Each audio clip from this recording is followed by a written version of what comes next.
YJ그룹의 33층 회의실은 숨막히는 정적으로 가득했다. 거대한 통유리창 너머로 서울의 스카이라인이 화려하게 펼쳐져 있었지만 회의실 안의 임원들은 누구 하나 그 풍경을 즐길 여유가 없었다.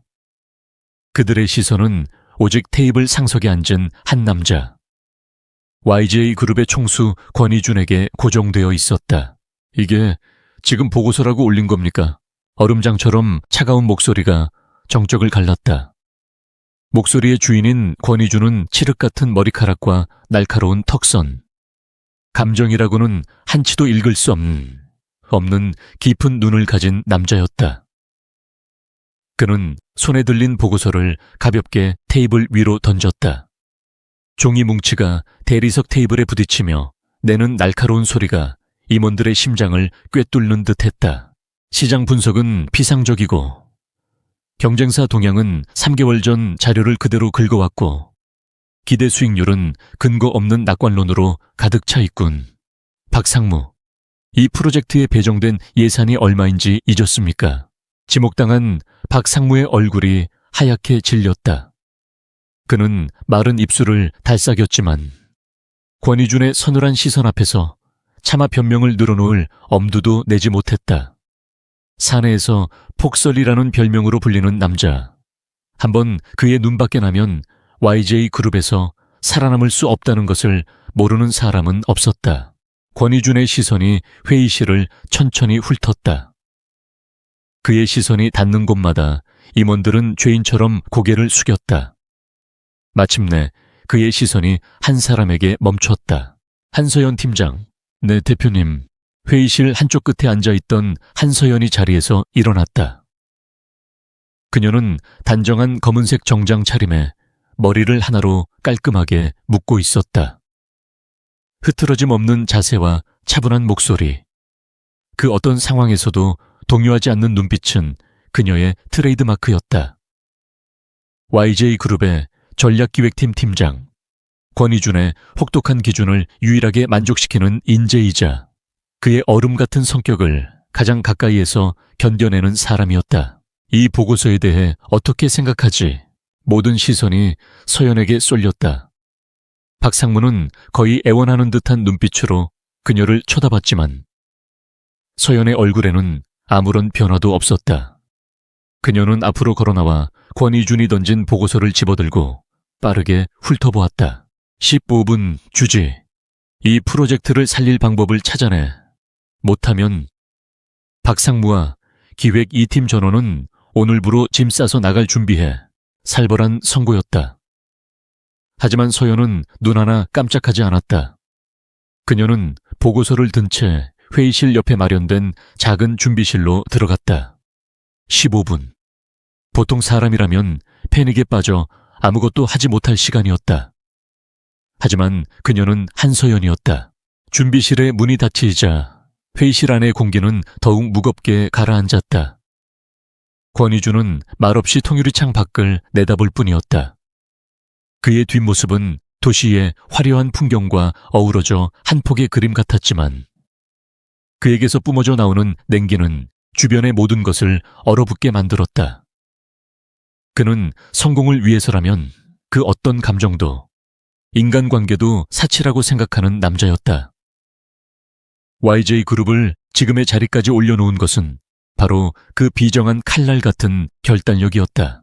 정확히 15분 후 준비실의 문이 열리고 서연이 다시 모습을 드러냈다. 그녀의 손에는 태블릿 PC가 들려 있었다. 그녀는 회의실 중앙의 스크린에 태블릿을 연결하고 흔들림 없는 목소리로 입을 열었다. 지금부터 프로젝트 노바의 수정 전략안에 대해 브리핑하겠습니다.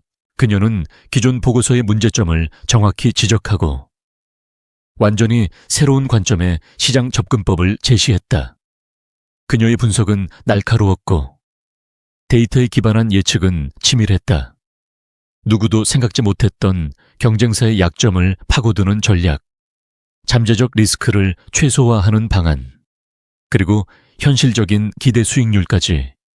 그녀의 입에서 나오는 모든 말은 논리 정연했고 그 어떤 반박도 허용하지 않는 완벽함을 갖추고 있었다. 브리핑이 진행되는 동안 권희준은 처음으로 상석에 등을 기댄 채 서연을 말없이 지켜보았다. 그의 무표정한 얼굴 뒤로 어떤 생각이 스쳐 지나가는지 아무도 알 수 없었다. 브리핑이 끝났을 때 회의실에는 다시 정적이 흘렀다. 박상무를 비롯한 모든 임원들은 마른 침을 삼키며 권희준의 입이 열리기만을 기다렸다. 여하, 오랜 침묵 끝에 나온 한마디였다. 오늘부터 프로젝트 노바라.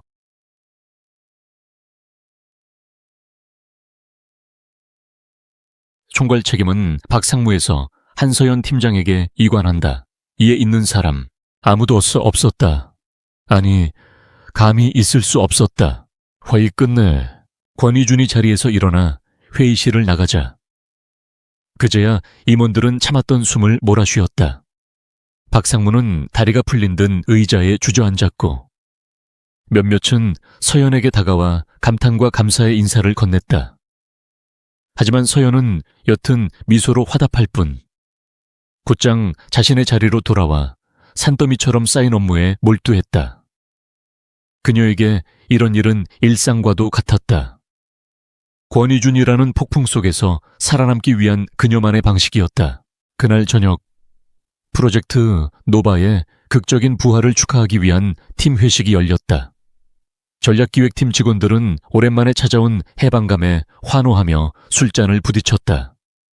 그리고 그 자리에는 누구도 예상치 못했던 인물, 바로 권희준의 모습을 드러냈다. 그의 등장은 순식간에 회식 자리의 분위기를 얼어붙게 만들었다. 직원들은 떠들썩하던 입을 닫고 어색하게 눈치만 살폈다. 권희준은 그런 분위기에 아랑곳하지 않고 빈자리에 앉아 술을 따랐다. 오늘은 마시지. 모두 수고했으니까. 그 한마디에 직원들은 마지못해 다시 술잔을 들었지만 분위기는 예전 같지 않았다. 오직 서연만이 평소와 다름없이 묵묵히 자신의 앞에 놓인 음식을 먹고 있었다. 한서연 팀장, 권희준이 그녀를 불렀다. 네 대표님, 이번 프로젝트 잘 해내리라 믿는다. 실망시키지 마. 그의 말은 칭찬이라기보다는 또 다른 압박에 가까웠다. 최선을 다하겠습니다. 서연은 감흥 없는 목소리로 대답했다. 그때였다. 술에 취한 한 직원이 객기를 부리던 권희준에게 물었다. 대표님은 일 말고 다른 건 전혀 관심 없으십니까?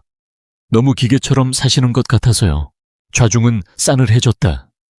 모두가 질문을 던진 직원을 미쳤다는 듯 쳐다봤다. 하지만 권희준은 의외로 화를 내지 않았다. 그는 잠시 손에 든 술잔을 바라보다가 나지막이 입을 열었다. 불필요한 감정 소모는 효율을 떨어뜨릴 뿐이니까 그의 대답은 너무나도 그다웠다. 하지만 그 순간 서연은 그의 눈빛에서 아주 찰나의 흔들림을 보았다. 마치 깊은 심해 속에 감춰진 외로움의 편린처럼 스치듯 지나간 감정의 파편이었다. 회식이 막바지에 이를 무렵 사람들은 대부분 취해 있었고 분위기는 처음보다 풀어져 있었다. 권희준 역시 평소보다 많은 술을 마신 듯했다. 그는 잠시 바람을 쐬겠다며 식당 밖 테라스로 나갔다. 서연은 잠시 망설이다가 조용히 그의 뒤를 따랐다. 결제받아야 할 서류가 있었기 때문이기도 했지만 어쩐지 그를 혼자 내버려 두면 안 될 것 같다는 알 수 없는 기분이 들었다. 테라스에는 차가운 밤 공기가 가득했다. 권희준은 난간에 기댄 채 도시의 야경을 내려다보고 있었다. 술기운 때문인지 그의 냉철하던 눈빛은 조금 풀려 있었고 언제나 굳게 닫혀있던 입계는 희미한 자조의 미소가 걸려 있었다. 무서운 일이지. 그는 돌아보지 않고도 서연이 온 것을 알아차렸다. 결제 서류가 있습니다. 지금 이 시간까지 일 생각인가. 한서연 팀장은 정말 지독하군. 비꼬는 듯한 말이었지만 평소의 날카로움은 느껴지지 않았다. 대표님께서 만드신 환경입니다.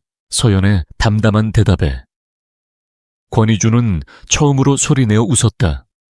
아주 낮고 짧은 웃음소리였지만 서연은 그가 웃는 것을 처음 보았다. 그래, 내 탓이지. 모든 게 그는 술잔에 남은 술을 단숨에 털어 넣어두었다. 그리고는 난간에 위태롭게 몸을 기댔다. 그 모습에 서연은 저도 모르게 한 걸음 다가섰다. 위험합니다, 대표님. 위험한가? 그가 천천히 고개를 돌려 서연을 바라보았다. 가로등 불빛 아래 그의 눈동자는 평소보다 훨씬 깊고 어두워 보였다. 그 안에는 이제껏 본 적 없는 고독과 피로, 그리고 무언가를 갈망하는 듯한 낯선 감정이 뒤섞여 있었다. 내가 지금 어떻게 보이는지 아나? 한 팀장 눈에는 잘 모르겠습니다. 괴물, 피도 눈물도 없는 괴물이겠지. 그는 스스로를 비웃듯 말했다. 그리고는 갑자기 서연의 팔을 붙잡았다. 서연은 놀라 몸을 빼려 했지만 그의 힘은 생각보다 훨씬 강했다.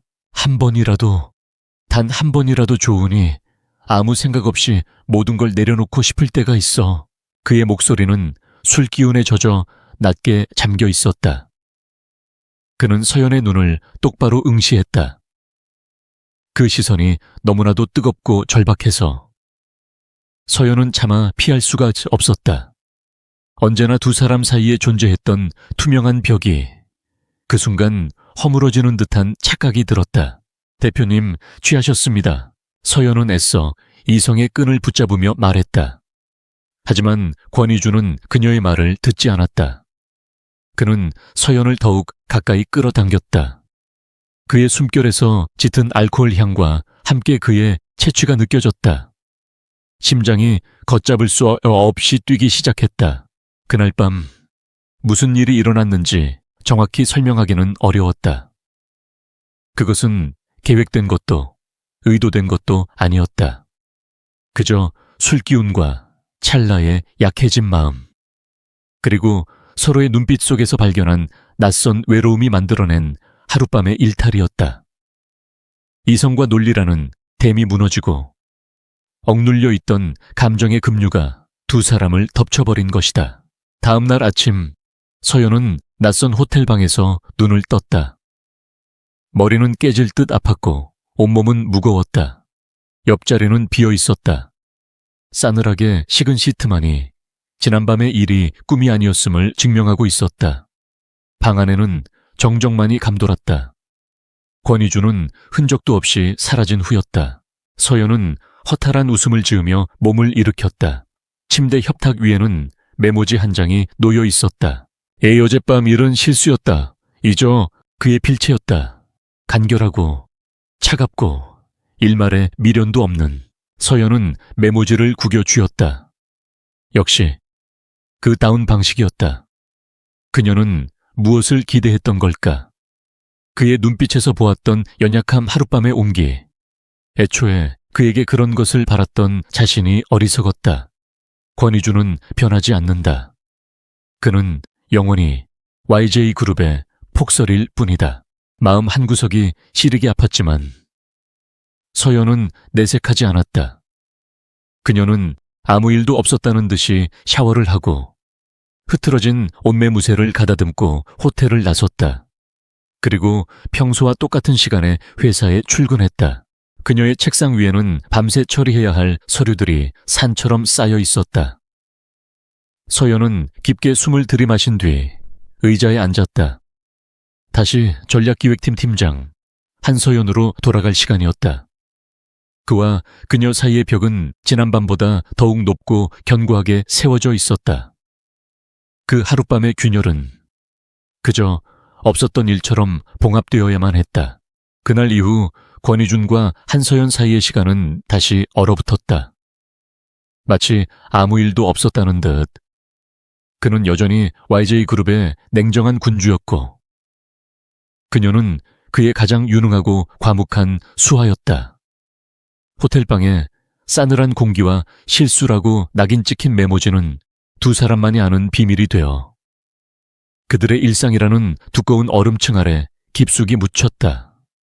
권희주는 이전보다 더욱 거리를 두었고 그의 목소리는 필요 최소한의 업무 지시 외에는 서연에게 거의 닿지 않았다. 서연 역시 그가 원하는 대로 행동했다. 그녀는 감정을 지운 완벽한 전략기획팀장이었고 프로젝트 노바의 성공이라는 공동의 목표를 향해 기계처럼 움직였다. 시간이 흘러 한 달이 지났을 무렵 서연의 몸에 미세한 변화가 찾아오기 시작했다. 처음에는 그저 과로 때문이라고 생각했다. 연일 이어지는 야근과 프로젝트 노바의 엄청난 중압감 때문인지 평소에는 느끼지 못했던 피로가 아침마다 족쇄처럼 그녀의 몸을 짓눌렀다. 매일 아침 의식처럼 마시던 진한 아메리카노의 향이 역하게 느껴지기 시작했고 점심시간에는 기름진 음식 냄새만 맡아도 속이 울렁거렸다. 팀장님, 안색이 안 좋으세요. 어디 편찮으신 거 아니에요? 팀원 중 하나가 걱정스럽게 물었을 때 서연은 그저 희미하게 웃으며 고개를 저었다. 아니에요. 그냥 요즘 잠을 좀 설쳐서 신경 쓰지 마세요. 그녀는 스스로에게도 그렇게 되뇌었다. 스트레스성 소화불량이겠지. 이 거대한 프로젝트가 끝나면 괜찮아질 거라고. 하지만 그녀의 몸은 계속해서 낯선 신호를 보내왔다. 평소에는 거뜬히 소화하던 밤샘 작업이 버거워졌고 회의 중 순간적으로 현기증을 느껴 아찔했던 적도 몇 번 있었다. 결정적인 의심이 싹튼 것은 늘 칼날처럼 정확하던 그녀의 생리 주기가 일주일 넘게 늦어지고 있다는 사실을 깨달았을 때였다. 서연의 심장이 바닥으로 쿵 하고 떨어지는 것 같았다. 머릿속이 하얘졌다. 아니야, 아닐 거야. 그 하룻밤뿐이었어. 확률적으로도 희박한 일이야. 그녀는 애써 불안한 마음을 억누르며 부정했다. 하지만 마음 한구석에서는 이미 불길한 예감이 싹트고 있었다. 결국 그날 밤 서연은 퇴근길에 약국에 들렀다. 최대한 아무렇지 않은 척 사무적인 표정으로 임신 테스트기를 구매하는 동안 그녀의 손바닥은 축축하게 젖어 있었다. 집에 돌아온 그녀는 현관문을 잠그자마자 그 자리에 주저앉을 뻔했다. 손에 들린 작은 상자가 마치 그녀의 인생 전체를 뒤흔들 시한폭탄처럼 느껴졌다. 한참을 망설이던 그녀는 결심한 듯 욕실로 들어갔다. 차가운 타일의 냉기가 발끝을 통해 온몸으로 퍼져나갔다.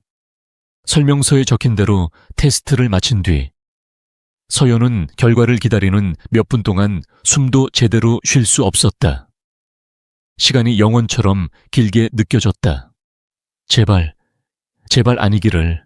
마침내 그녀는 눈을 질끈 감았다가 천천히 떴다.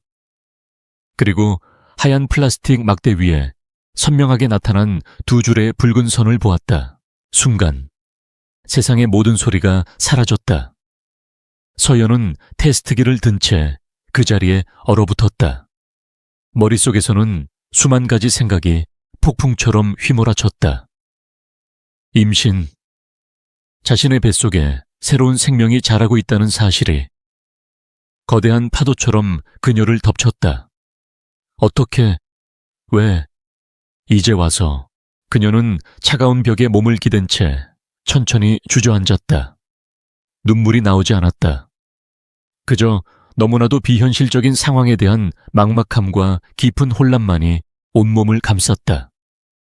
그리고 그 혼란의 중심에는 한 남자의 얼굴이 있었다.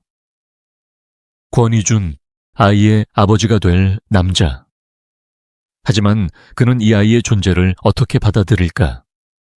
서연은 생각할 필요도 없이 답을 알 수 있었다.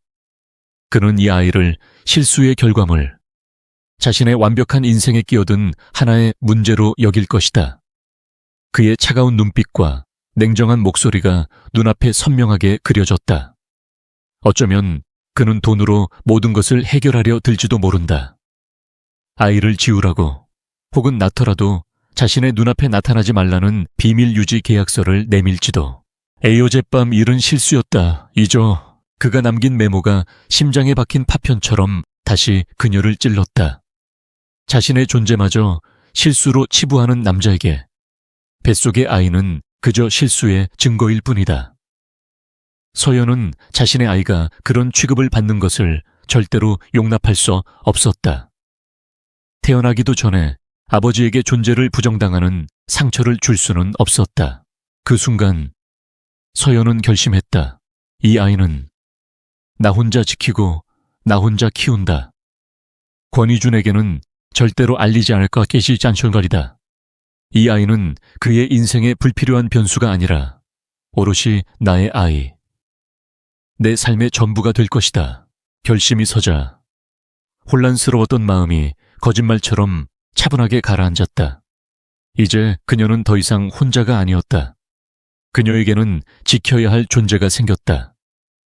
그날 밤 서연은 밤을 새워 앞으로의 계획을 세우기 시작했다. 그녀는 본래 전략기획팀 팀장이었다. 자신의 인생을 기획하는 것 역시 그녀가 가장 잘하는 일이었다. 첫째, 퇴사.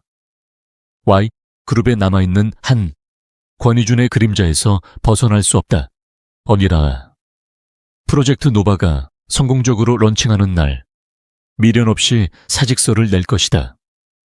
그때까지는 아무도, 특히 권희준이 눈치채지 못하도록 평소처럼 완벽하게 업무를 처리해야 한다.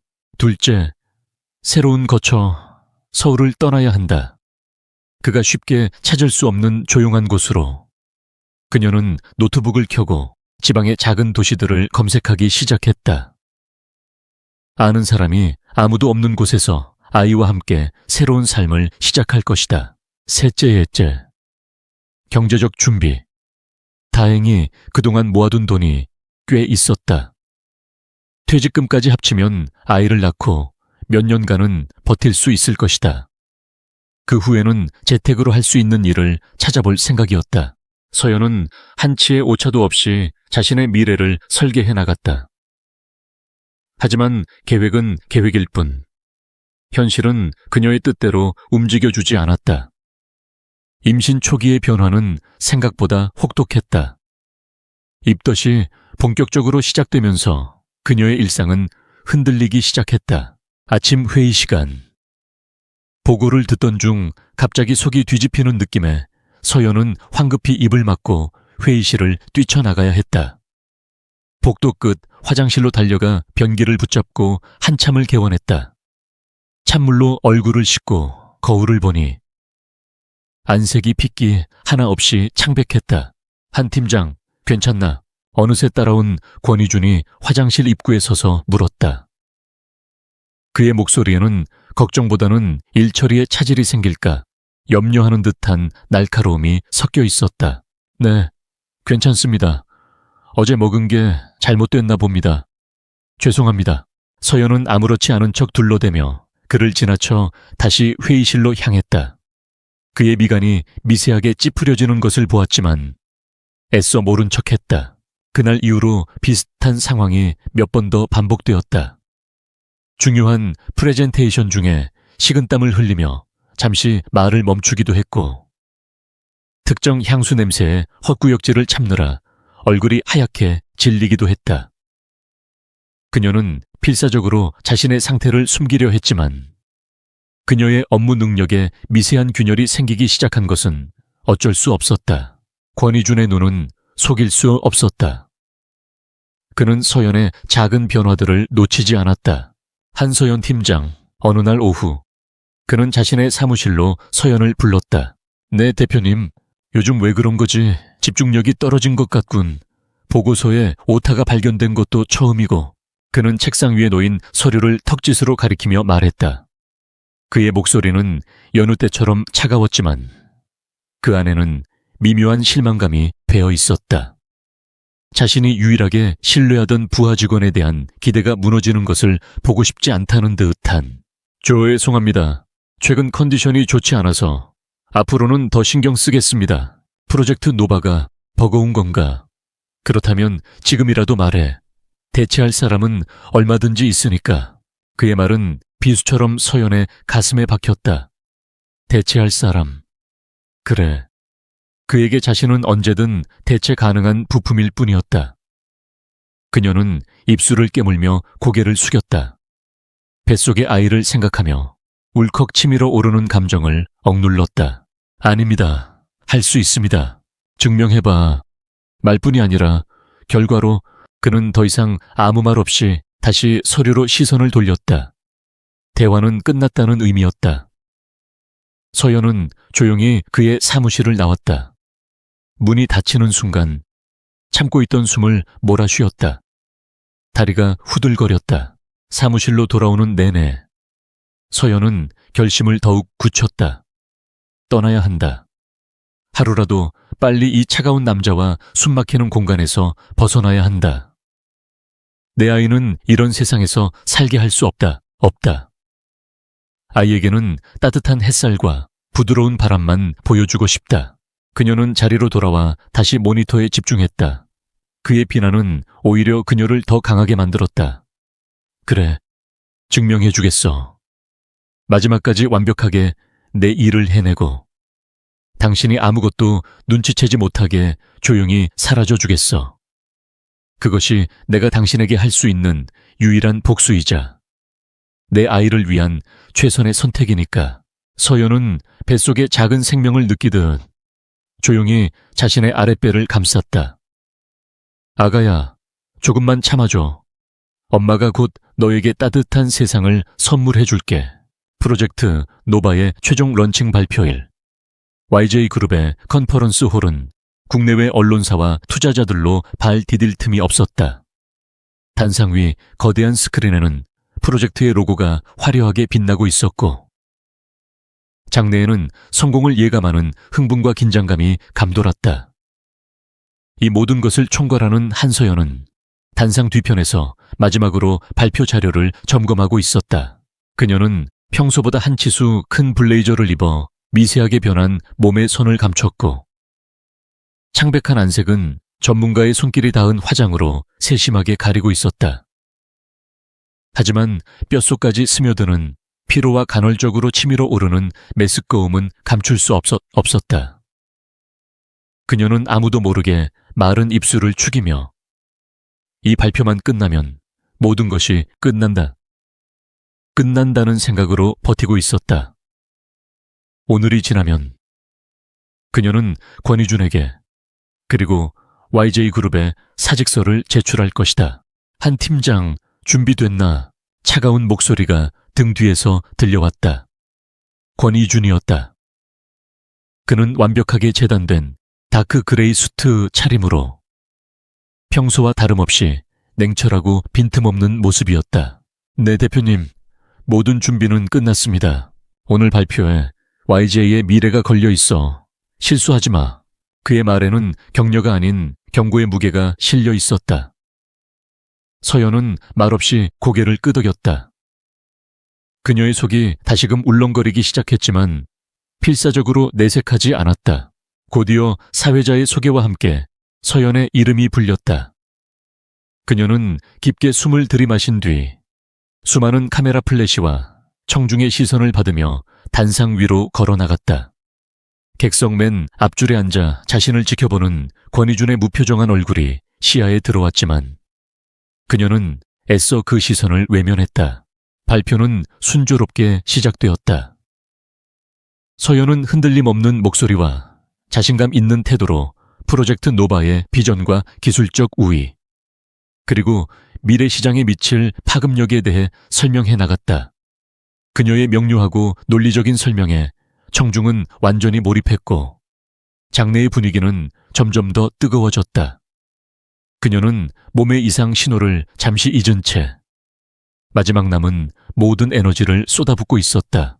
발표의 클라이맥스, 향후 5년간의 예상 수익 그래프를 스크린에 띄우는 순간이었다. 서연이 마지막 결론을 맺기 위해 입을 여는 바로 그 찰나. 갑자기 눈앞의 모든 것이 하얗게 부서져 내렸다. 수많은 사람들의 얼굴과 환한 조명이 흐릿한 잔상으로 변하며 핑 하고 멀어졌다. 귀에서는 이명이 윙윙거렸고 단단한 단상이 물처럼 출렁이는 것 같았다. 이것으로 YJ그룹은 그녀는 본능적으로 연설을 마무리하려 했지만 목소리가 제대로 나오지 않았다. 힘을 주어 버티려 했던 다리가 후들거리며 말을 듣지 않았다. 그녀는 마지막 힘을 다해 연단을 붙잡으려 했지만 손끝은 허공을 갈랐다.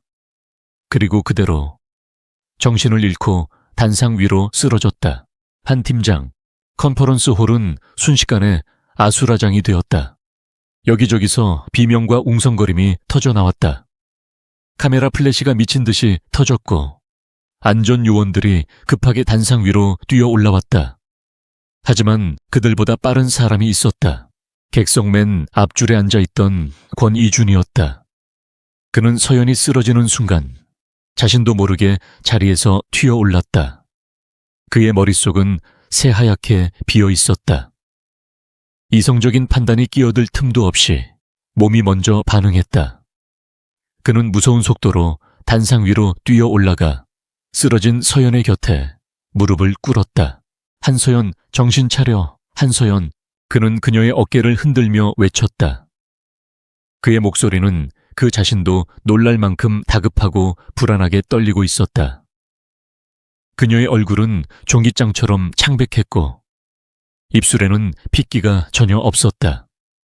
늘 당당하고 흐트러짐 없던 그녀의 연약한 모습은 그에게 생경한 충격을 안겨주었다. 그는 망설임 없이 그녀를 팔에 안아 들었다. 예상보다 너무나도 가벼운 그녀의 몸에 그의 심장이 덜컥 내려앉았다. 구급차 불렀어. 비켜. 다들 비켜.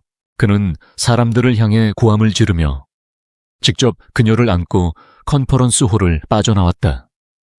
기자들이 벌떼처럼 몰려들었지만 그의 살벌한 기세에 누구도 감히 앞을 막아서지 못했다. 그는 YJ그룹의 총수가 아니라 그저 쓰러진 한 여자를 구하려는 한 남자처럼 보였다. 응급실로 향하는 차 안. 권희준은 자신의 무릎에 서연을 눕힌 채 굳은 얼굴로 창밖만 바라보았다. 그는 이해할 수 없었다. 왜 이렇게까지 마음이 혼란스러운지, 왜 그녀의 창백한 얼굴이 머릿속에서 떠나지 않는지. 이것은 단순한 업무 차질의 문제가 아니었다. 그의 통제된 세상에 예기치 못한 균열이 생긴 것 같은 불길한 예감이 들었다. 병원에 도착한 서연은 곧바로 응급실로 옮겨졌다. 권희준은 응급실 앞 복도를 초조하게 오가며 결과를 기다렸다. 그의 완벽하던 수트는 구겨져 있었고 이마에는 식은땀이 맺혀 있었다. 잠시 후 의사가 나왔다. 환자 보호자분 되십니까? 네, 제가 책임자입니다. 상태는 어떻습니까? 의사는 그의 날카로운 태도에도 개의치 않고 차분하게 말했다. 다행히 환자분과 아이 모두 무사합니다. 과로와 영양실조가 겹친 것 같습니다. 임신 초기에는 절대적인 안정이 필요합니다. 앞으로는 각별히 신경 쓰셔야 합니다. 권희준은 자신이 무엇을 들었는지 의심했다. 아이, 라니오, 그게 무슨 말입니까? 의사는 의아한 표정으로 그를 쳐다보았다. 모레 오셨습니까, 환자분? 현재 임신 8주 차입니다. 곧 아빠가 되실 테니 축하드립니다. 축하드립니다. 그 말이 마치 먼 세상의 소리처럼 귓가에 맴돌았다. 권희준은 그 자리에 얼어붙었다. 임신, 한서연이. 그렇다면 아이의 아버지는. 그의 머릿속에서 모든 조각들이 끔찍한 속도로 맞춰지기 시작했다. 그녀가 유난히 피곤해했던 것, 입맛이 없다던 것, 회의 중에 뛰쳐나갔던 일, 그리고 그 하룻밤의 실수까지. 피가 싸늘하게 식는 기분이었다. 배신감과 분노, 그리고 정체를 알 수 없는 혼란이 뒤섞여 그의 속을 휘저었다. 그는 비틀거리는 걸음으로 서연이 있는 1인실 병실로 향했다. 문을 열고 들어가자 링거를 맡고 있는 서연이 막 정신을 차리고 침대에서 몸을 일으키고 있었다. 그녀는 병실에 들어선 그를 보고 놀란 듯 눈을 동그랗게 떴다. 대표님, 여긴 어떻게... 권희준은 대답 없이 문을 잠갔다. 그리고는 차가운 눈빛으로 그녀에게 다가갔다. 그의 얼굴에는 어떤 감정도 담겨있지 않아 오히려 더 위협적으로 보였다. 언제부터였지? 그의 목소리는 얼음 조각처럼 날카로웠다. 무서운 말씀이신지 내 아이를 임신한 거 언제부터 알고 있었냐고 물었다. 서연의 얼굴이 하얗게 굳었다. 결국 이렇게 알게 되어버렸다. 그녀가 가장 피하고 싶었던 최악의 방식으로. 그녀는 입술을 깨물었지만 아무 대답도 하지 않았다. 그것은 무언의 긍정이었다. 권희주는 허 하고 기가 막힌 듯한 웃음을 터뜨렸다. 그래서 요즘 그렇게 이상하게 굴었던 건가? 이게 자네가 계획한 큰 그림이었나? 한 팀장 이 아이를 빌미로 내게서 뭘 얻어내고 싶었던 거지. 그의 말은 칼이 되어 서연의 심장을 도려냈다. 계획 아이를 빌미로 그녀는 그가 어느 정도 차가운 사람인지는 알았지만 이 정도로 잔인할 줄은 몰랐다. 그녀의 눈에 처음으로 깊은 절망과 경멸의 빛이 어렸다. 그는 서연의 반응은 아랑곳하지 않고 비즈니스를 처리하듯 말을 이었다. 좋아, 원하는 게 돈이라면 원하는 만큼 주지. 대신 조건이 있다. 아이는 나아서 조용히 사라져. 내 인생에 YJ 그룹 앞에 2번 다시 나타나지 마. 필요하다면 변호사를 통해 완벽한 계약서를 작성해주지. 이게 모두에게 가장 효율적이고 합리적인 해결책이야. 그것은 제안이 아니라 통보였다. 그는 자신의 아이와 아이의 엄마가 될 여자의 인생을 마치 하나의 M&A 에인젠처럼 처리하고 있었다. 그 순간 서연의 마음속에 남아있던 마지막 미련 한 조각마저 산산이 부서져 내렸다. 그녀는 링거 바늘이 꽂힌 손등을 내려다보았다. 그리고는 천천히 고개를 들어 권희준을 똑바로 쳐다보았다. 그녀의 눈빛은 더 이상 슬프거나 절망적이지 않았다. 그곳에는 오직 차가운 분노와 단단한 결심만이 남아있었다. 나가요. 뭐라고? 나가라고 했어요. 권희준 씨. 서연은 처음으로 그의 직책이 아닌 이름을 불렀다. 당신의 돈도 계약서도 필요 없어요. 그리고 착각하지 마세요. 이 아이는 당신 아이가 아니라 내 아이니까. 당신 같은 사람은 아버지 될 자격 없어.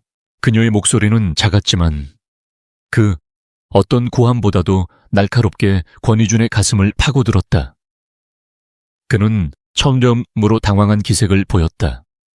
늘 자신의 통제 아래에 있던 한서연이 자신의 제안을 거부하고 심지어 자신을 정면으로 비난하는 이 상황을 그는 이해할 수 없었다. 나가, 그리고 다시는 내 앞에 나타나지 마세요. 서연은 그에게서 완전히 등을 돌리고 누워버렸다. 더 이상 그와 단 한마디도 섞고 싶지 않다는 명백한 거절의 표시였다. 권희준은 잠시 그 자리에 못 박힌 듯 서 있다가 결국 굳은 얼굴로 병실을 나섰다. 문이 닫히고 나서야 서연은 참았던 눈물을 터뜨렸다. 하지만 그것은 슬픔의 눈물이 아니었다. 지독한 현실에 대한 분노와 어떻게든 내 아이를 지켜내겠다는 처절한 모성애가 뒤섞인 눈물이었다. 병원에서의 그날 이후 한서연은 증발이라도 한 듯 사라졌다. 그녀는 퇴원 수속을 밟자마자 곧장 자신의 오피스텔로 돌아가 최소한의 짐만 챙겨 모습을 감추었다. 권희준의 비서실에서 쏟아지는 수십 통의 전화와 문자 메시지는 모두 무시했다. 그녀의 전화기는 곧 전원이 꺼졌고 다시는 켜지지 않았다.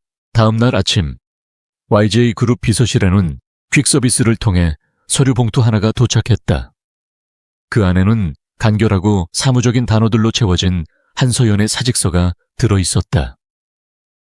퇴사 사유는 일신상의 이유라고만 적혀 있었다.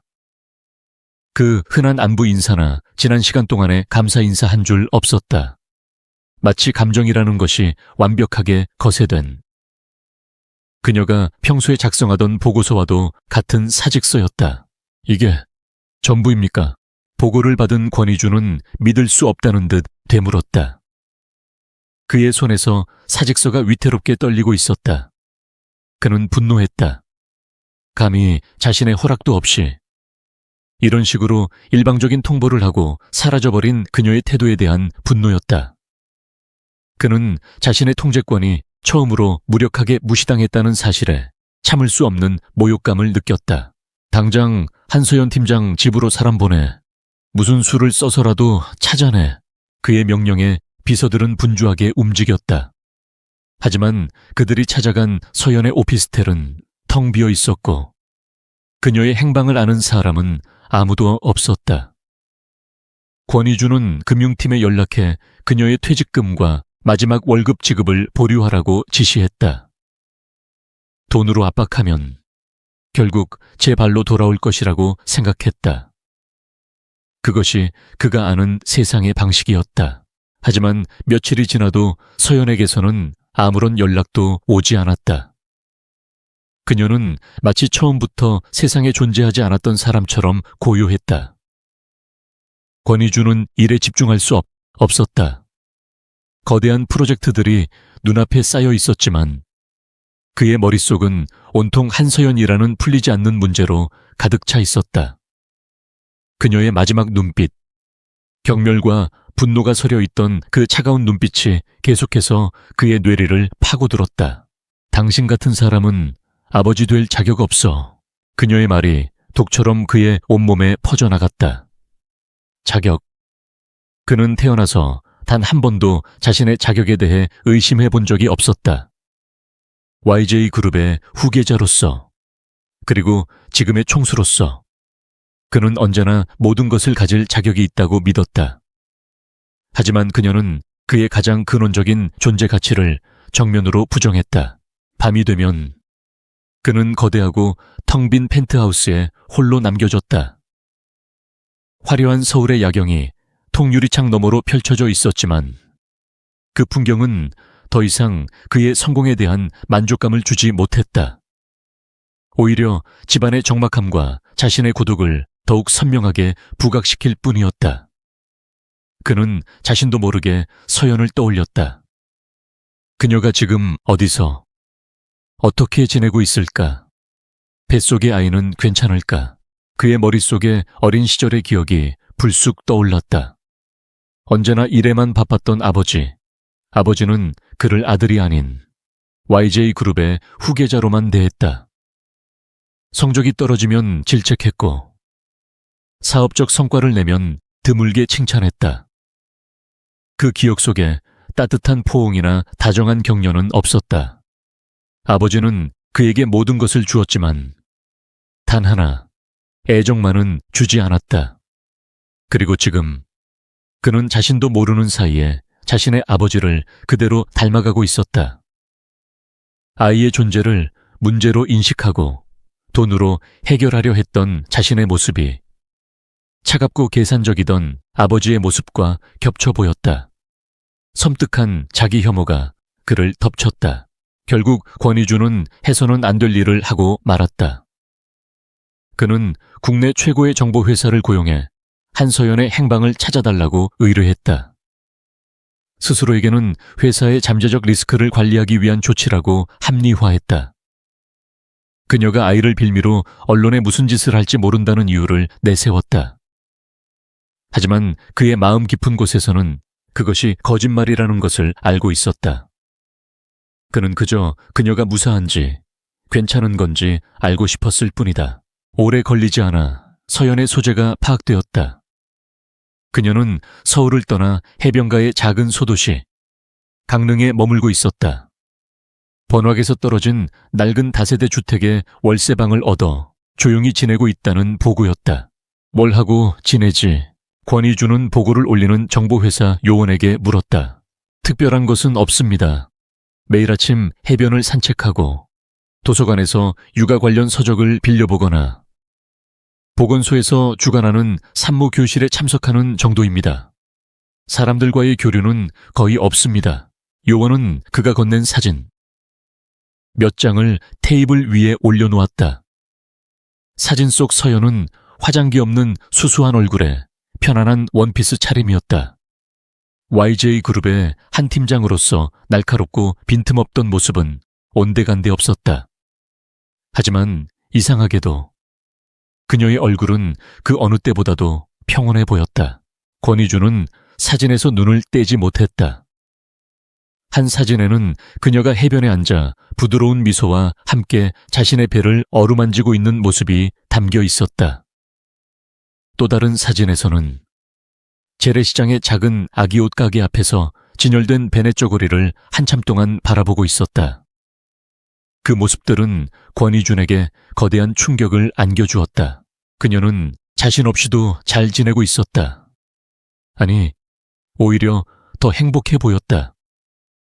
그녀의 세상은 자신이라는 존재가 사라지자 비로소 평온을 찾은 듯했다. 그리고 그 세상의 중심에는 자신이 부정했던 아이가 있었다. 자신이 없는 그녀와 아이의 세상. 그 당연한 사실이 마치 망치처럼 그의 머리를 내리쳤다. 그는 정보회사 요원에게 새로운 지시를 내렸다. 앞으로는 매일 보고해. 뭘 먹는지, 어디에 가는지, 누구를 만나는지 사소한 것 하나도 빼놓지 말고. 그리고 그는 아무도 모르게 서연의 월세방 건물 주인을 거에게 매수하여 그녀가 불편함 없이 지낼 수 있도록 낡은 시설들을 교체하게 했다. 또한 국내 최고의 산부인과 의사를 익명으로 그녀가 다니는 보건소에 파견 근무를 보내 그녀의 상태를 간접적으로 살피게 했다. 그는 여전히 자신의 방식으로 그녀를 통제하려 했지만 그 방식은 이전과는 미묘하게 달라져 있었다. 그것은 더 이상 지배가 아닌 서툰 보호에 가까웠다. 어느 날 밤, 그는 보고서와 함께 온 새로운 사진 한 장을 오랫동안 들여다보았다. 동네의 작은 도서관 창가에 앉아 책을 읽고 있는 서연의 옆모습이 담긴 사진이었다. 따스한 오후의 햇살이 그녀의 얼굴을 비추고 있었고 그녀의 입에는 아주 희미하고 부드러운 미소가 걸려 있었다. 그가 YJ 그룹에서는 단 한 번도 본 적 없었던 그런 평화로운 미소였다. 그 미소를 보는 순간 권희준은 깨달았다. 자신이 정말로 잃어버린 것이 무엇인지를. 그것은 유능한 부하 직원도 하룻밤의 실수도 아니었다. 그것은 자신을 완전히 다른 세상으로 이끌어줄 수 있었던 유일한 기회이자 차가운 자신의 삶에 온기를 불어넣어줄 수 있었던 단 하나의 가능성이었다. 그는 손에 든 위스키 잔을 내려다보았다. 얼음이 천천히 녹아내리고 있었다. 마치 지금껏 그를 지탱해온 그의 단단한 자아와 오만이 서서히 녹아내리는 것처럼. 처음으로 그는 지독한 외로움을 느꼈다. 도시의 불빛은 여전히 화려했지만 그의 세상은 빛을 잃고 어둠 속으로 가라앉고 있었다. 사진 속 그녀의 작은 미소가 그가 가질 수 없는 세상의 전부처럼 느껴졌다. 권희준의 세상은 한서연이라는 새로운 축을 중심으로 돌기 시작했다. 그는 매일 아침 강릉에서 올라오는 사진과 보고서를 확인하는 것으로 하루를 시작했고 그녀가 잠들었다는 보고를 받고 나서야 비로소 지친 몸을 뉘었다. 그의 삶은 YJ 그룹의 경영이라는 거대한 톱니바퀴와 한 여자의 소소한 일상이라는 아주 작지만 중요한 톱니바퀴를 동시에 돌리는 아슬아슬한 외줄타기와 같았다. 하지만 그가 구축한 비밀스러운 보호막 너머로 어두운 그림자가 조용히 드리워지고 있었다. 그 그림자의 주인은 태양그룹의 최 회장이었다. 최 회장은 최근 YJ 그룹과의 적대적 M&A 전쟁에서 참패하여 평생을 바쳐 이룩한 그룹을 송두리째 빼앗긴 인물이었다. 그는 복수의 칼날을 갈며 권희준의 가장 약한 고리를 찾고 있었고 그의 정보망에 한 여자의 이름이 걸려들었다. 한서연, 갑자기 YJ 그룹에서 사라진 전략기획팀 팀장이자 권희준이 비상식적인 집착을 보이며 뒤를 쫓고 있는 여자. 최 회장은 직감했다. 이 여자가 권희준의 유일한 아킬레스건이라는 것을. 강릉에서의 서연의 삶은 단조롭지만 평화로웠다. 하지만 어느 날부터인가 그 평화에 미세한 균열이 생기기 시작했다. 아침 산책길에 늘 같은 자리에 주차된 낯선 검은색 승용차. 시장에서 장을 볼 때마다 등 뒤에서 느껴지는 집요한 시선. 처음에는 예민해진 타시련이 넘겼지만 불길한 느낌은 좀처럼 가시지 않았다. 결정적인 사건은 어느 날 오후에 일어났다. 보건소에 다녀온 서연은 자신의 월세방 현관문이 미세하게 열려 있는 것을 발견했다. 분명히 문을 잠그고 나갔는데도 말이다. 심장이 쿵 하고 내려앉았다. 그녀는 조심스럽게 문을 열고 안으로 들어섰다. 도둑이 든 것일까? 하지만 집안의 물건들은 모두 그대로였다. 없어진 것은 아무것도 없었다. 그때 그녀의 눈에 침대 위에 놓인 무언가가 들어왔다. 다가가서 확인한 서연은 숨을 헙 하고 들이마셨다. 그녀의 베개 위에는 목이 꺾인 채 시들어버린 붉은 장미 한 송이가 놓여 있었다.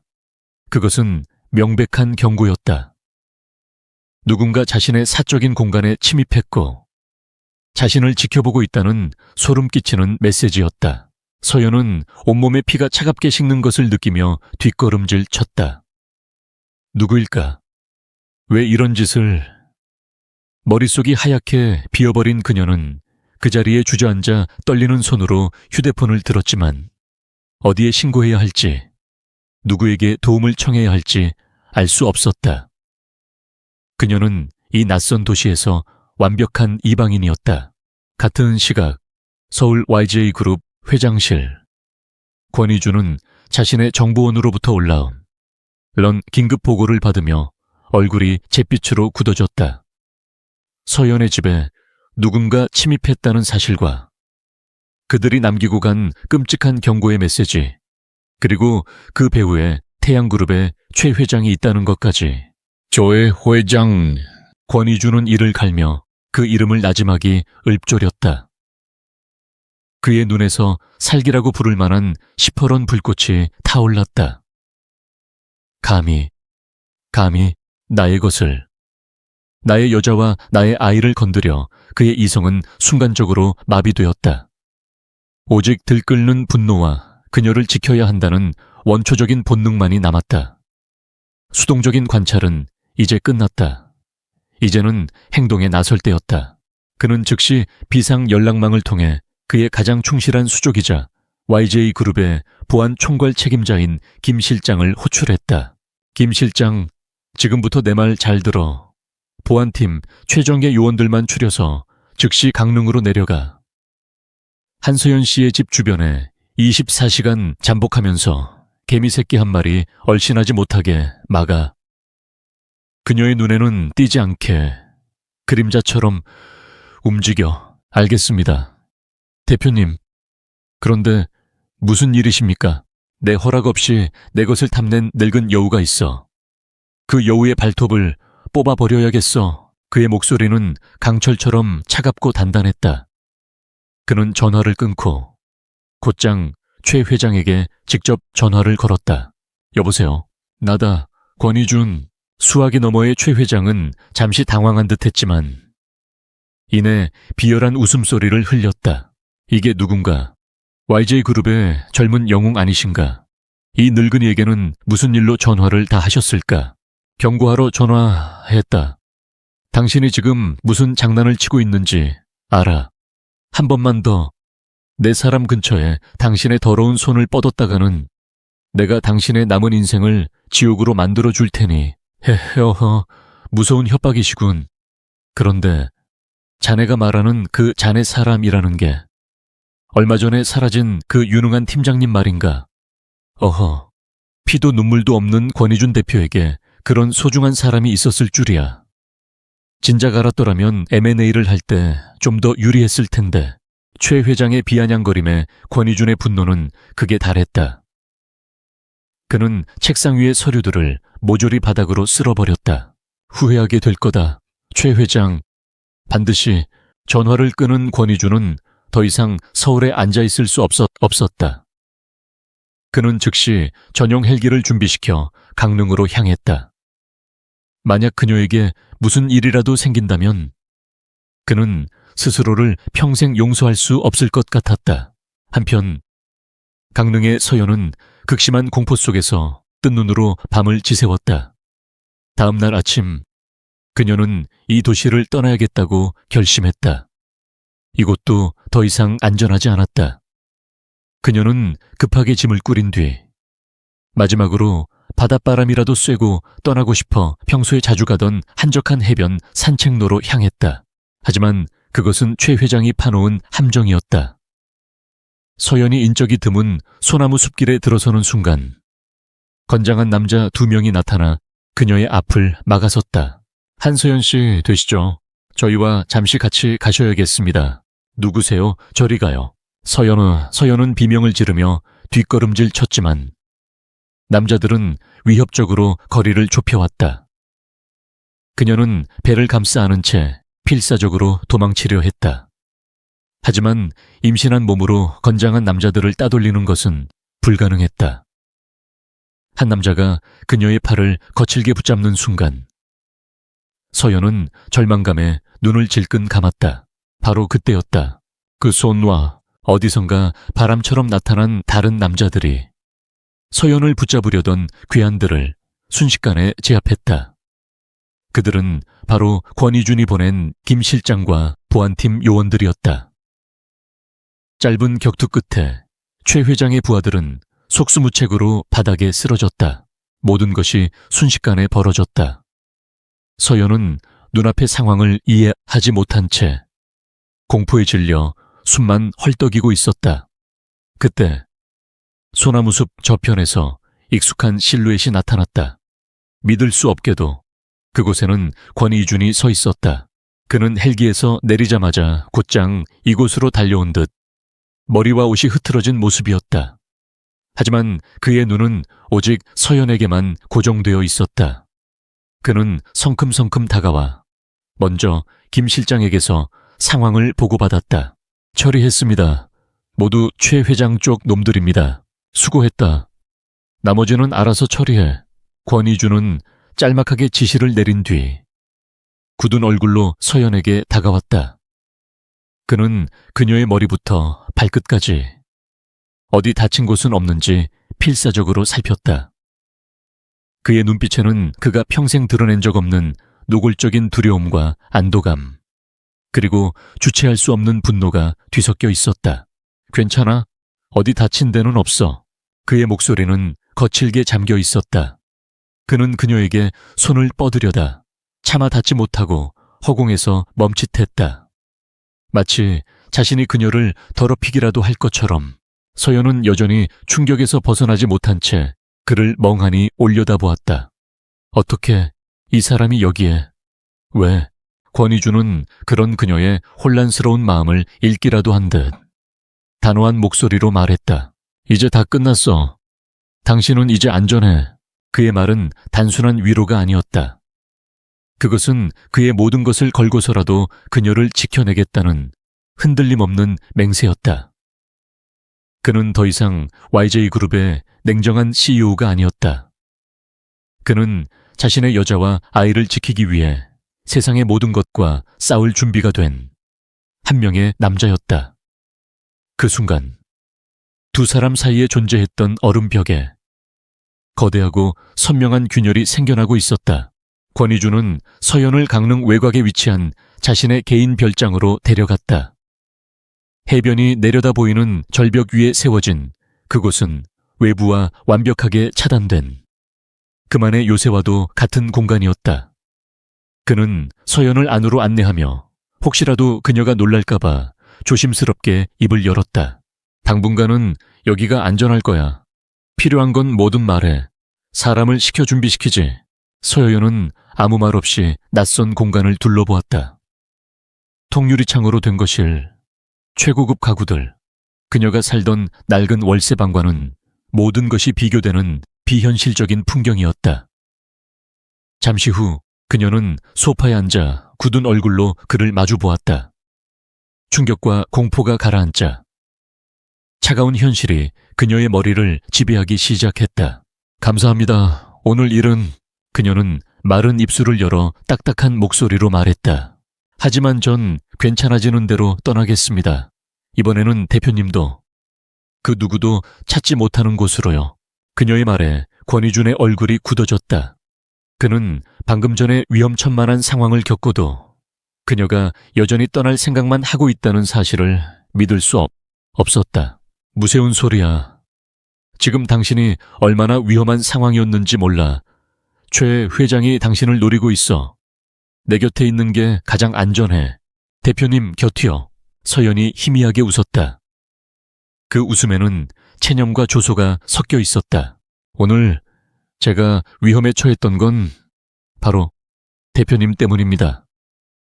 제가 대표님의 약점이기 때문이겠죠. 제가 대표님 곁을 떠나야 저와 제 아이 모두 안전해질 수 있는 겁니다. 제게는 평범하고 조용한 삶이 필요해요. 그녀의 말은 논리적으로 완벽했다. 반박할 수 없는 사실이었다. 권희주는 처음으로 할 말을 잃었다. 그는 그녀를 지키기 위해 달려왔지만 아이러니하게도 그 자신이 바로 그녀를 위험에 빠뜨린 근원이었다. 그건 내가 해결할 수 있어. 최 회장 문제는 내가 완벽하게 처리할 테니 당신은 아무 걱정 말고 여기... 아니요. 서연은 그의 말을 단호하게 잘랐다. 이건 책임감의 문제가 아니에요. 권희준 씨, 당신의 세상과 제 세상은 너무나도 다릅니다. 전 제 아이를 당신처럼 위험하고 차가운 세상에서 키우고 싶지 않아요. 오늘 일로 그 결심은 더 확고해졌습니다. 그녀는 자리에서 일어나 창밖을 바라보았다. 그녀의 옆모습은 슬퍼 보였지만 그 어떤 때보다도 단단해 보였다. 그녀는 더 이상 그의 부하 직원이 아니었다. 자신의 아이를 지키기 위해 세상과 맞서 싸우는 한 명의 어머니였다. 권희주는 무력감에 휩싸였다. 그의 돈도, 권력도, 그녀의 확고한 결심 앞에서는 아무런 소용이 없었다. 그는 그저 그녀가 떠나겠다고 선언하는 것을 지켜볼 수밖에 없었다. 그날 밤 바깥에는 예고했던 대로 거센 비바람이 몰아치기 시작했다. 마치 두 사람의 위태로운 관계를 보여주기라도 하듯 창문을 때리는 빗줄기는 점점 더 거세졌다. 서연은 권희준이 다른 방으로 들어간 틈을 타 자신이 들고 온 작은 가방을 챙겨 들었다. 그리고 조용히 별장을 빠져나왔다. 그녀는 미리 불러두었던 택시를 타고 어둠과 빗줄기를 뚫고 강릉 시외버스 터미널로 향했다. 다른 방에서 그녀의 동태를 불안하게 살피고 있던 권희준은 그녀가 탄 택시가 별장을 떠나는 것을 보고 심장이 멎는 듯 했다. 이대로 그녀를 보내면 정말로 모든 것이 끝이었다. 그는 평생 그녀를 다시는 보지 못할지도 모른다. 그 생각은 그를 미치게 만들었다.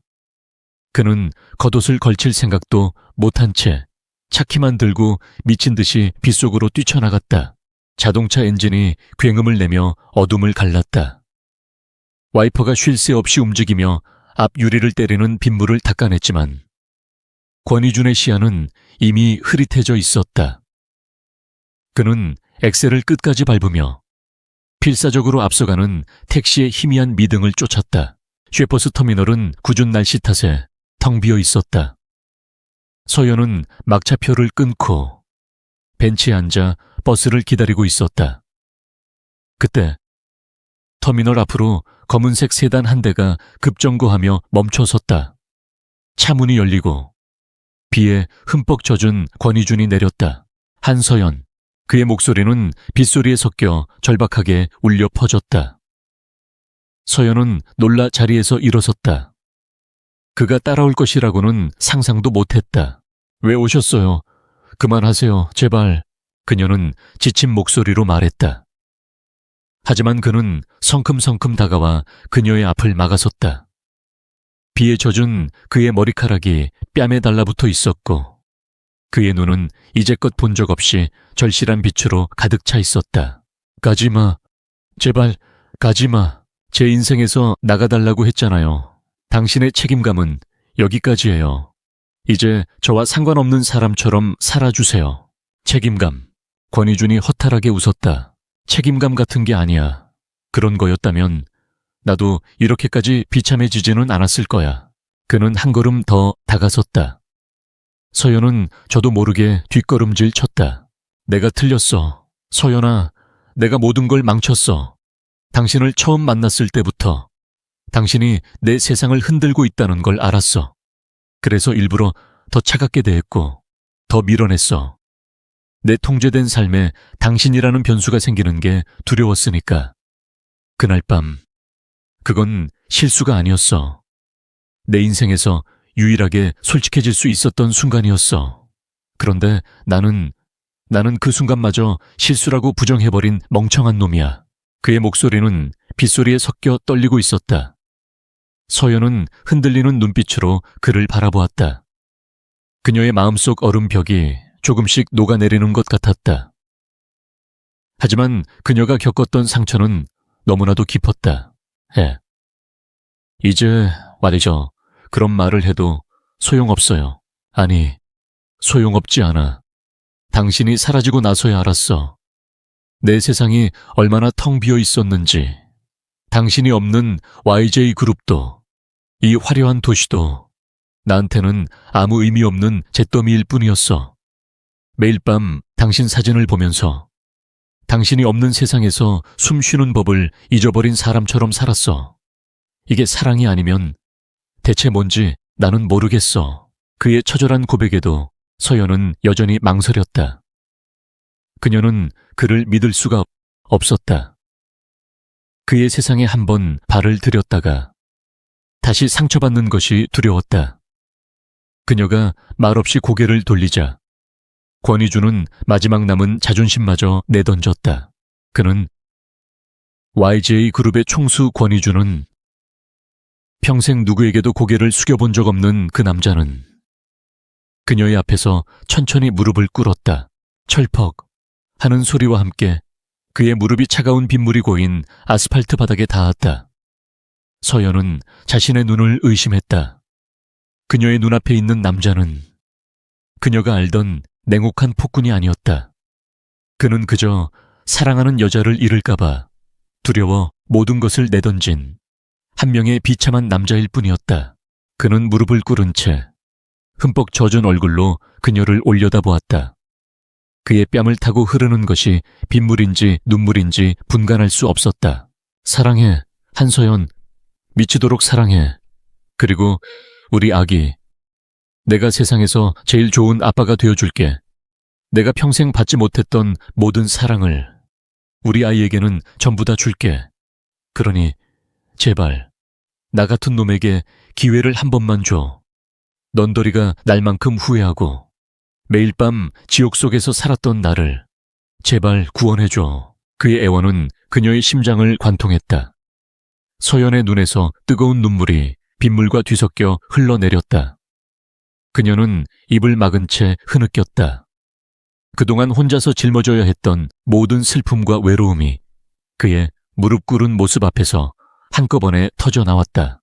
그녀의 눈앞에는 더 이상 YJ 그룹의 냉정한 CEO가 없었다. 오직 자신과 자신의 아이를 향한 사랑을 처절하게 구걸하는 한 남자. 권희준만이 존재했다. 빗줄기는 조금씩 잦아들고 있었지만 권희준의 세상은 여전히 한서연의 대답 하나에 멈춰 서 있었다. 그는 무릎 꿇은 자세 그대로 오직 그녀의 입술이 열리기만을 기다렸다. 그녀의 눈물 젖은 얼굴이 그에게는 세상의 그 어떤 판결보다도 더 무겁고 중요했다. 한참의 침묵 끝에 서연은 천천히 그에게 다가갔다. 그리고는 떨리는 손을 내밀어 그의 젖은 뺨을 부드럽게 감쌌다. 일레오나요. 그녀의 목소리는 여전히 흐느낌에 젖어 있었지만 그 안에는 희미한 온기가 담겨 있었다. 이런다고 용서받을 수 있는 일이 아니에요. 당신이 내게 준 상처는 평생 갈지도 몰라요. 그녀의 말에 권희준의 눈빛이 절망으로 흔들렸다. 하지만 그녀는 말을 이었다. 하지만 내 아이에게는 아빠가 필요해요. 그리고 당신이 한 약속, 세상에서 제일 좋은 아빠가 되어주겠다는 그 약속을 내 아이를 위해서 한 번은 믿어보고 싶어졌어요. 그것은 완벽한 용서가 아니었다. 하지만 그것은 권희준에게 세상 그 무엇과도 바꿀 수 없는 구원과도 같은 기회였다. 그는 떨리는 눈으로 그녀를 올려다보았다. 그러니 일어나요. 바닥이 차가워요. 아이 아빠가 감기라도 걸리면 안 되잖아요. 그 마지막 말에 권희준의 눈에서 끝내 참았던 눈물이 뜨겁게 흘러내렸다. 그는 그녀가 내민 손을 붙잡고 비틀거리며 자리에서 일어났다. 그는 아무 말 없이 그녀를 자신의 품에 가득 안았다. 빗물과 눈물로 흠뻑 젖은 두 사람은 텅 빈 버스터미널에서 오랫동안 서로의 온기를 나누었다. 그것은 차갑던 CEO가 마침내 사랑을 얻고 새로운 삶의 문을 여는 순간이었다. 그날 이후 권희준과 한서연의 관계는 아주 느리고 조심스럽게 다시 시작되었다. 권희준은 그가 맹세했던 대로 자신의 모든 것을 바꾸기 위해 노력했다. 그는 YGA 그룹의 업무를 최소한으로 줄이고 강릉 별장에 머물며 오직 서연과 아이에게만 집중했다. 그의 변화는 서툴렀지만 진심이었다. 평생 보고서와 데이터만 들여다보던 그는 태어나서 처음으로 육아서적을 밤새워 읽었다. 그는 서연이 다니던 보건소의 산모교실에 쭈뼛거리며 따라 나섰다. 건장한 체격의 YJ 그룹 총수가 다른 임산부 남편들 사이에 어색하게 앉아 아기 인형으로 기저귀 가는 법을 배우는 모습은 누가 봐도 우스꽝스러웠지만 그는 그 어느 때보다도 진지했다. 그는 서연을 위해 직접 요리를 하려다 주방을 엉망으로 만들기도 했고 입덧에 좋은 음식을 찾아 전국 맛집에서 음식을 공수해오기도 했다. 밤마다 잠 못 드는 서연을 위해 조용히 동화책을 읽어주기도 했다. 그의 목소리는 여전히 낮고 무뚝뚝했지만 그 안에 담긴 따스함은 서연의 마음을 천천히 녹였다. 서연 역시 그런 그의 노력을 보며 닫혔던 마음의 문을 조금씩 열기 시작했다. 그녀는 더 이상 그를 밀어내지 않았다. 함께 저녁을 먹고 해변을 산책하며 태어날 아이의 미래에 대해 이야기했다. 그 과정에서 그녀는 권희준이라는 남자의 새로운 모습을 발견했다. 그가 왜 그렇게 차가운 사람이 될 수밖에 없었는지 그의 유년 시절의 상처와 외로움에 대해 듣게 되었다. 그녀는 그를 동정하기보다는 그의 아픔을 이해하고 조용히 보듬어 주었다. 물론 외부의 문제들이 완전히 사라진 것은 아니었다. 태양그룹 최 회장의 위협은 여전히 존재했다. 하지만 이번에 권희준의 대처 방식은 이전과 달랐다. 그는 더 이상 분노에 휘둘리지 않았다. 그는 YJ그룹의 모든 법무팀과 정보력을 동원하여 최 회장의 불법적인 자금 흐름과 비리들을 체계적으로 파고들었다.